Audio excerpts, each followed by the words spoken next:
Go for a গণভোট।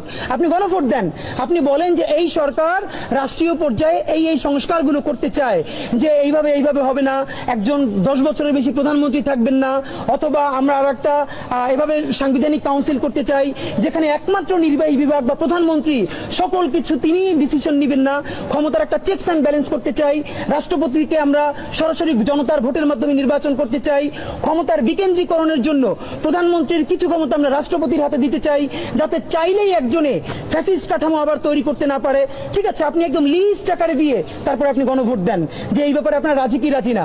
Either আপনি political পার্টিসগুলোকে রাজি করান, তারা যদি রাজি না হয় আপনার দায়বদ্ধতা রাজনৈতিক দলের কাছে না। তো আমি আফসোস, আমরা শতবার বলেছি এই যে প্রধান উপদেষ্টা অথবা জাতীয় ঐক্য মতের যে কমিশনটা হয়েছে তারা বারবার রাজনৈতিক দলগুলোর সাথে বসছে। এখন বললে তো খুব খারাপ শোনা যাবে, তবুও বলি, যেই দলের ভোট নাই নিজে সহ 30টা, সেও আবার সেখানে বয়কট করে কি অর্থে?